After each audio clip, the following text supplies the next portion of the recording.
Welcome back to SaharaTv. Now, we understand that Africa has its problems, and many people try to find ways to discuss a way forward.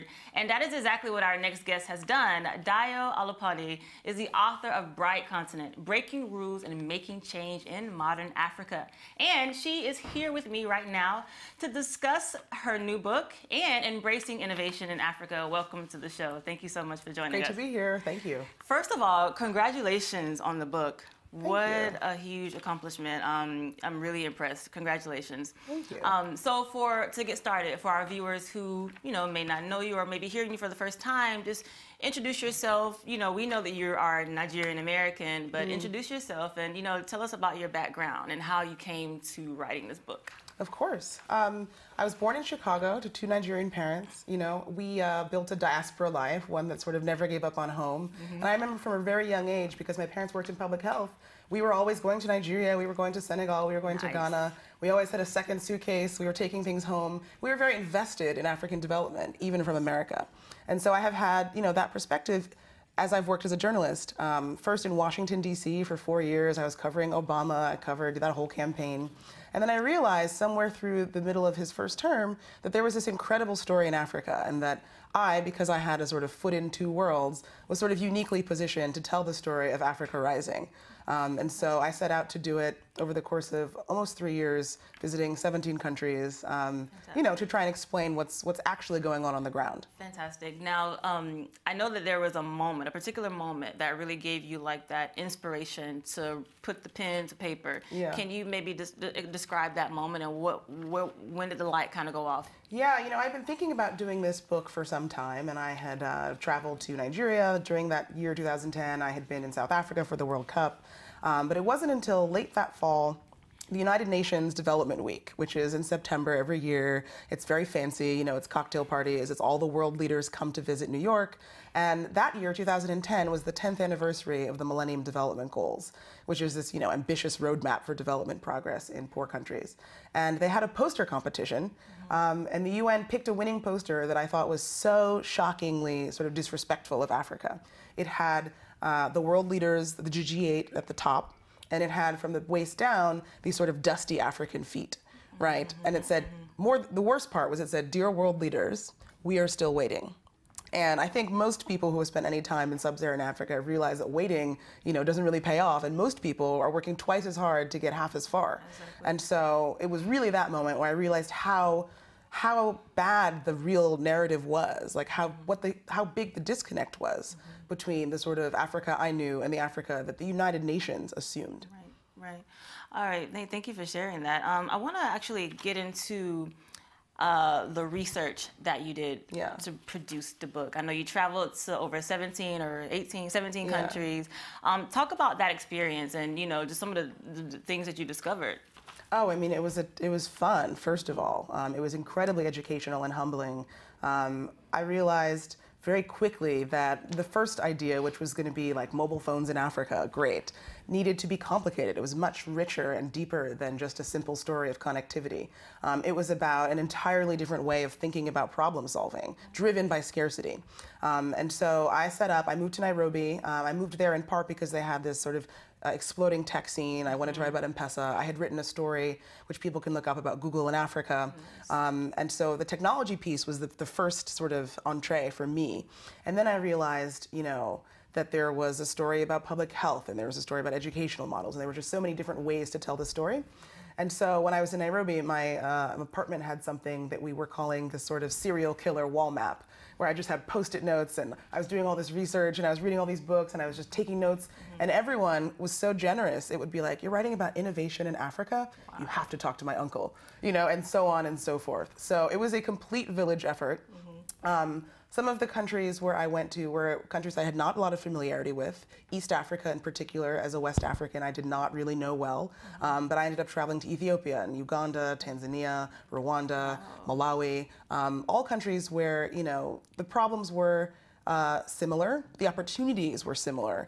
And so it sort of was tough to generalize. You know, I feel like it's a sort of Pan-African book because everywhere I went, you know, people were trying to come up with solutions to the same kind of problems.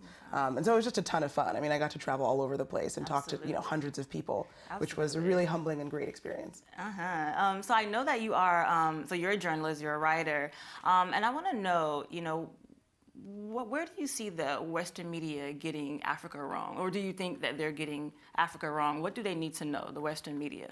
Yeah, I mean, it's really frustrating as someone who's participated in sort of mainstream Western media. You know, I worked at the Washington Post Company, I worked at the Daily Beast, I worked for the New Republic, and at every turn, I think they're just, it's all surface level, right?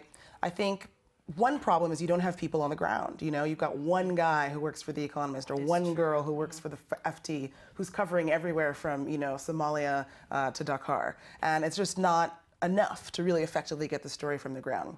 But I also think, and I describe this in the book, The Bright Continent, that there are two things really that Africa doesn't get credit for. There are two reasons why Africa doesn't get credit for its own successes. One of them is this kind of poverty porn that I was talking about with respect to that poster by the UN.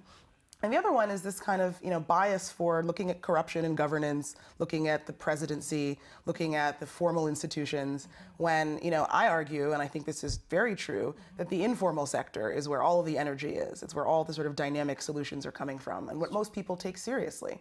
So, you know, once in a while you end up covering a story about a war or about a disease epidemic, or that's enough to make the front page of the New York Times. But the ordinary stuff, the unsexy stuff, the day-to-day stuff, which, you know, as an aggregate, you know, really tells a different story, no one has time to cover.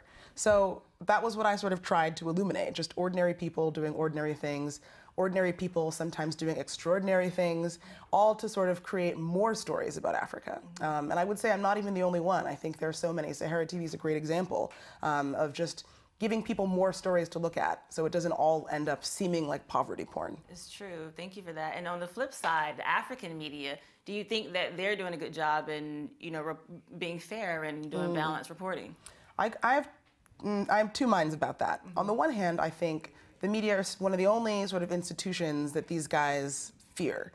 When I say these guys, I think about, you know, your oh God at the top. Yeah. The guy, you know, the guy who's otherwise has no, you know, check on his ability, or I'll say her because that happens as well, to steal, to eat money, as we say, you know, to manipulate, to intimidate, and do all the things that, you know, you could imagine a corrupt government doing, or any corrupt institution doing. On the other hand, I think there's still so far to go in terms of making the media environment in Africa look like the media environment in, say, the US, right? I mean, here we have incredible free speech protections. We have, you know, a fearless media that can, and I covered Washington, as I said, and I remember coming to Nairobi and covering Raila Odinga, who was then the Prime Minister of Kenya, and I was used to sort of being on the Hill, and if your senator doesn't answer your question, you say, "Senator, you didn't answer my question." Exactly. If they try and walk away, you follow them, right? And so it was really jarring to see the Kenyan press not doing that. Yeah. And I felt like I was like, wait, why aren't we chasing him down? Why aren't we getting the answer? And it turns out that, you know, more training, more confidence, and to a certain extent, more protections in terms of the rights and laws, because you can still be thrown in jail for being a reporter in Africa, in many countries, and I think it's a shame.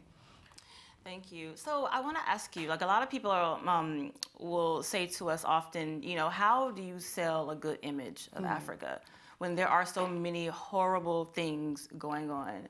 And I want to ask you, like, how would you respond to that? I mean, in terms of selling an image, look, I think, you know, human beings are so much more similar than they are dissimilar, right? And that's true for our genetics, and that's true for our lives. And traveling around the United States and talking about the Bright Continent with different audiences, it has been really surprising what's universal and what people, particularly Western audiences, don't realize is similar between their lives and the lives of someone in Africa. So I talk about Bridge Academies, which is a sort of low-frills private schooling system that charges very low costs, $5 a semester, for kids to get a better education. And it's confusing because we've assumed that poor people can't afford anything. And so the big push from the MDGs in the UN has been to make school free, right? Bridge takes an alternative approach. It says, look, people care about their kids more than almost anything, right? It's like food, shelter, school, right? Those are the things people spend their money on.